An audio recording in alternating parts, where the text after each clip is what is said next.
is it right to say that Hawkins was one of the first slavers to actually trade people? I believe he was absolutely the first Englishman to Yeah. trade Africans across the Atlantic. Yeah, the Portuguese and the Spanish had already been doing it for 50 years or whatever, but they had the whole thing locked down. It's probably worth talking about that just for a minute, actually, because that kind of puts into context what Hawkins and then Drake later did or had to do. Because after the discovery of the New World, we had New Spain and the West Indies and the colonies and the Spanish Main and all that kind of stuff. So Spain had colonized the Central and South American coasts for about the previous 50 years. And they had ports everywhere along the Spanish Main, Caribbean islands, Mexico, obviously, and most of the serious wealth from those colonies came from silver and gold mines in South America and in Central America.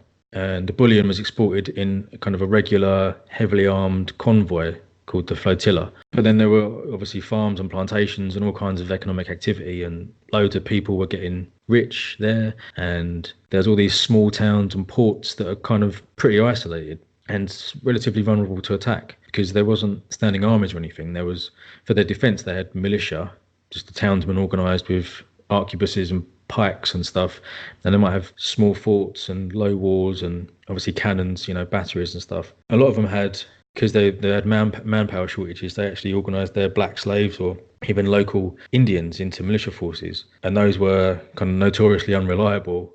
They obviously weren't loyal to the Spanish at all, so as soon as any kind of action started, they just usually, quite often, they ran off. And it's important to note that the Spanish had closed all of the New World to outsiders. So only the Spanish were allowed to trade. The Spanish and the Portuguese were allowed to trade in the New World. And other countries. So this is something. So this is something where I think this one bit I know. I think it was in the 1490s that one of the one of the popes, one of the Borgia popes, Alexander VI, I think. Is that when he cut the New World up along one of the parallels? Yeah, east and west. Yeah. So there's a line that he drew down. So because it was basically everything to the east of the line is Portuguese. Right, yeah. Okay. Is Spanish, and he kind of happened to draw it down. He kind of thought it was drawing down through the middle of the Atlantic, not realizing that Brazil basically was entirely on the other side, that kind of bulbous bit of northeast South American continent. Yeah, so it was basically because what the idea was so that the Portuguese would then have all of India and all of the Spice Islands, and then that Spain would have all of the New World. But basically what happened was, and Africa as well. So the idea was that Portugal would have Africa, India, and the Far East. But in practical terms, it was the Spanish and the Portuguese were the only ones that were allowed to trade in the New World. So right. Other countries in Europe were like, well, how is that possibly fair? Like, because you don't have to, like, other countries can trade in Spain. It's not like the Spanish coast is open to other people to come and trade in. And, if you can go and trade in France and the Spanish can come and trade in England, like, why should, fair enough, it's your territory. We understand that. You're protecting it. You're controlling it. It is Spanish territory, but we need to be allowed to trade in it. And the Spanish would always just say no. But then there were Portuguese and French ships doing illegal trading. So because each of these ports and little towns in the New World had a governor or a treasurer or someone in charge, and they were to some extent, not by law but in practical terms, a law unto themselves to some extent, because it's very likely there might be hundreds of miles between one town to the next. Like the size of the area is compared to Europe is massive. Like the Spanish Main, talking about Spanish Main from Venezuela to going around to Colombia, and then up all the way to the top of Mexico. That's like about 4,000 miles. And then there's Florida on top of that, and all the West Indies. Cuba and Hispaniola islands are massive just in themselves. And then on top of that, you've also got the Pacific coast of South America, like all of Chile and Peru. But nobody went round to that bit. That was only the Spanish went there. Not very many of them. Most of it was located in the West Indies. But then so basically some French and some Portuguese would come in illegally to a local town, and the local governor might trade illegally. But the Spanish authorities, whether it's the Viceroy of Mexico or the ones back in Spain, would try to clamp down on it and punish the Spanish governors that were trading illegally. But there was so much, it was obvious to all of Europe, there was so much wealth in the New World.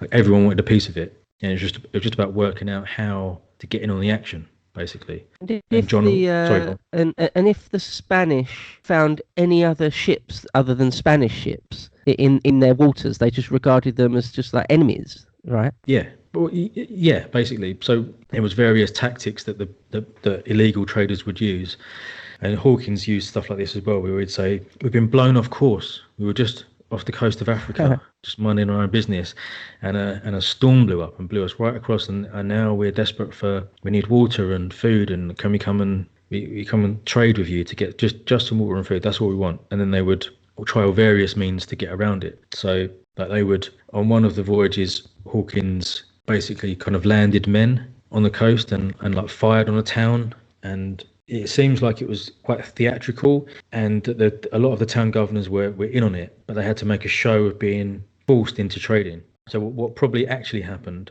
in a lot of these cases was John Hawkins would sail up with his 5 ships full of slaves, and the local governor would say, "I can't trade with you," and Hawkins would say, "That's fine.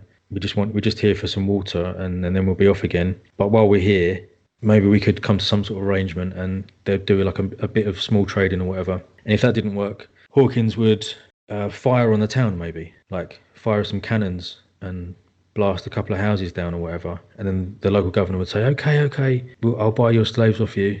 Don't wreck my town. And then they'd shake hands and off they'd go. And then the governor would write to the viceroy of Mexico or the viceroy of Peru and say, "I was forced into it. I didn't have any choice. They had way more men and way more guns than me, and I had to do it."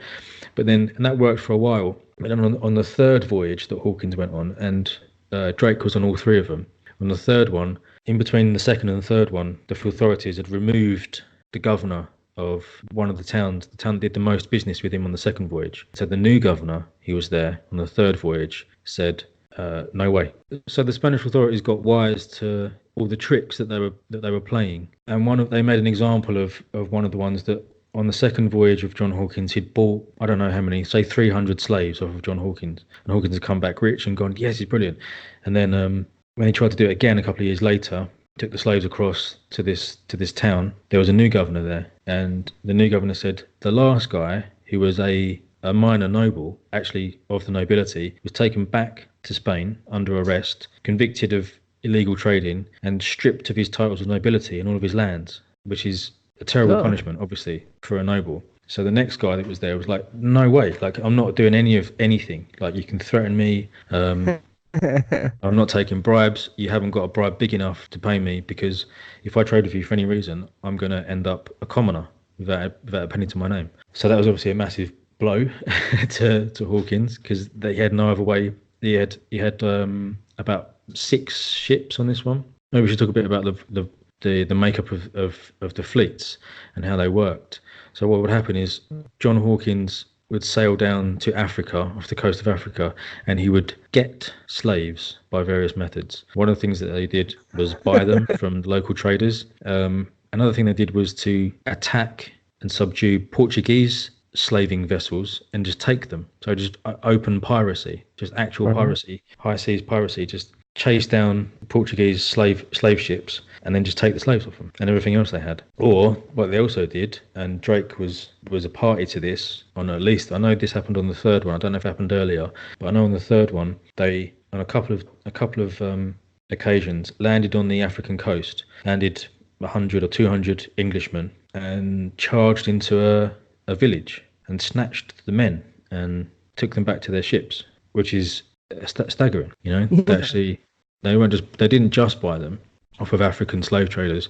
They actually did land and attack them. And it's weird. There's all these references, like trying to imagine what this would have actually been like in 1570, whenever it was, 1560s, what the African coast was like. But what actually happened on the third voyage to Africa, they got involved in like local tribal warfare politics stuff, where there was an invasion happening from one tribal people against another, and this one tribal people had crossed a river and built like a village or a stockade, basically, to use as a base to gradually conquer these other people. There's other people that were being attacked. They made contact with Hawkins somehow and came to some agreement to say, if you help us defeat our invaders, you can have all of the captured prisoners. You can just have them as slaves. That's your payment for helping us protect ourselves.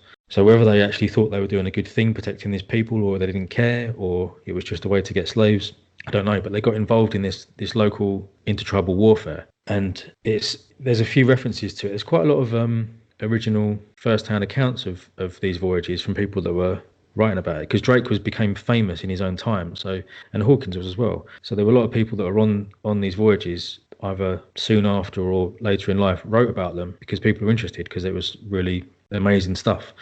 So we know that what happened with this particular slaving raid was they helped this tribe to go and defeat this supposedly attacking tribe, and they used their guns, I think, on two of the smaller ships to sail upriver, and they blasted a hole through. Sorry, go on. I was going to say, so the English would have had, like, breastplates and metal helmets and against nothing.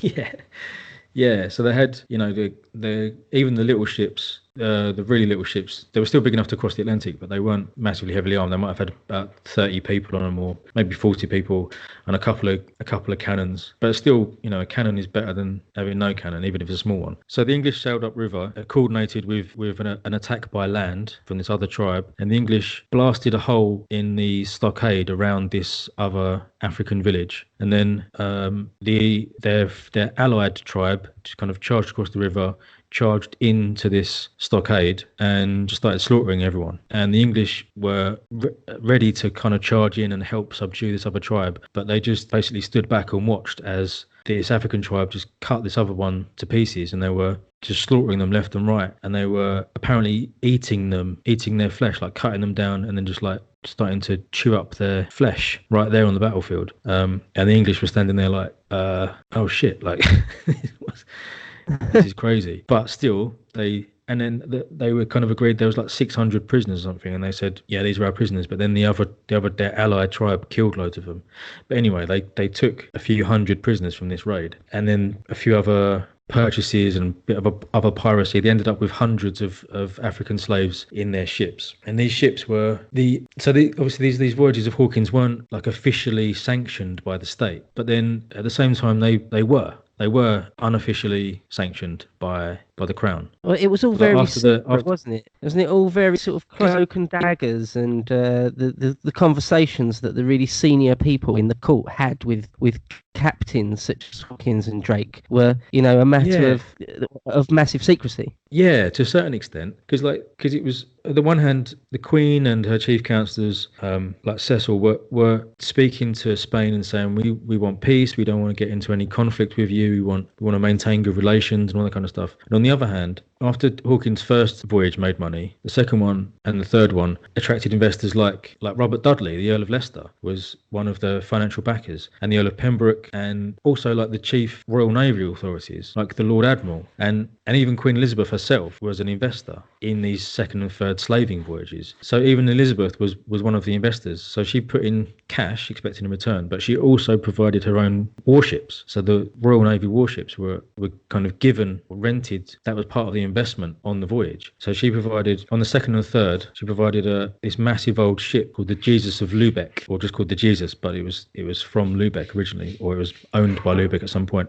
It was really old. I think it was one of Henry VIII's ships, the Jesus of Lubeck. And on the third voyage, she also contributed another royal warship called the Minion, which was much smaller. But the Jesus of Lubeck was it had like a 800-ton capacity. It was massive, but it was kind of past it. It was leaky and old, really, but still it was massive, so they could fit loads of slaves on it. So yeah, it was not official, but it totally was as well at the same time. It's this weird period of where there was like a private venture which the crown was also invested in because they wanted the cash, and they were concerned about how Spain might take it all, because there was the proper rules about trade. Like, you couldn't, even if you were Spanish, you couldn't just rock up and start trading. You had to get a license to trade in the Caribbean. You had to register what goods you were trading. Like in Seville, you had to, if you're a Spaniard trader, you had to say, this is the goods I'm going to be trading. You have to pay import duties on slaves, all that. And that's if you were Spanish and Portuguese. And if you weren't Spanish or Portuguese, those processes of logging your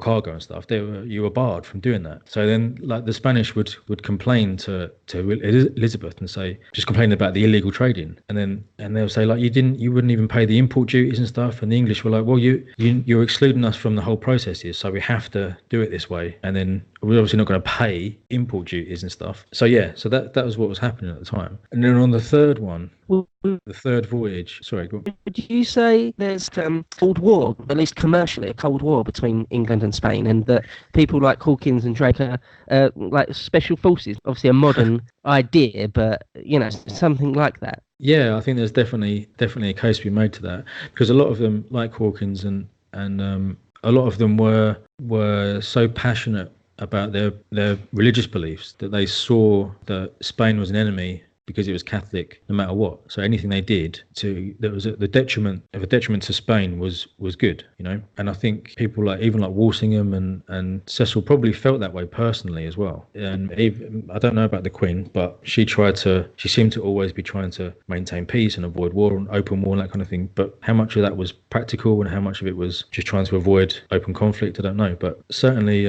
like we said, that there's obviously a lot of multiple reasons for doing anything, So certainly some of it was motivated by that, for sure.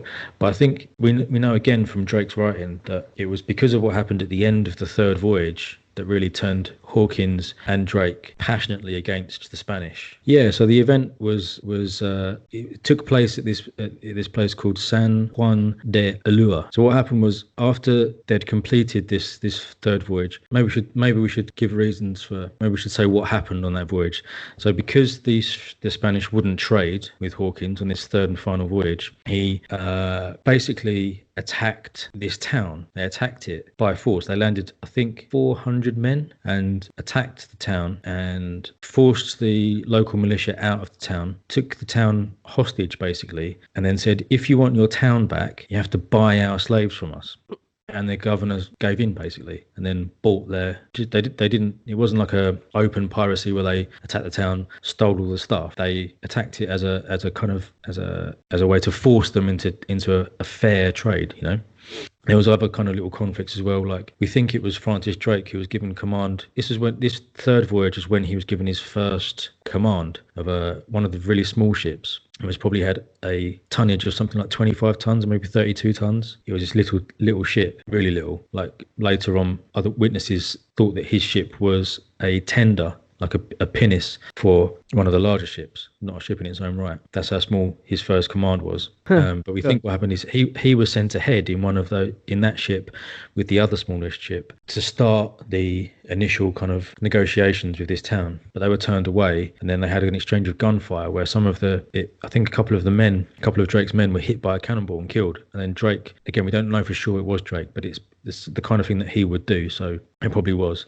They shot a cannonball through the governor's house, and then they pulled back, and then they blockaded the port until the rest of the fleet could come up, and they took the town, forced them to buy their slaves, and then they did a bit more trading and a bit more low level, not kind of piracy type stuff in the region. And then they were sailing back, and they were going to sail back to England. And they were all pretty rich now, all they had to do was get home, and they would all be wealthy men. And they sailed up past Cuba, and they sailed between Cuba and Florida. And just as they were heading out towards the Atlantic, a huge storm blew up and blew them all the way back to Mexico, basically, near to Veracruz. And it was this place, because of this long storm that lasted a week or 2 weeks, and they were blown for hundreds of miles, they suffered quite a lot of damage. So they had to repair the ships before setting out again. So they had to find an anchorage, basically.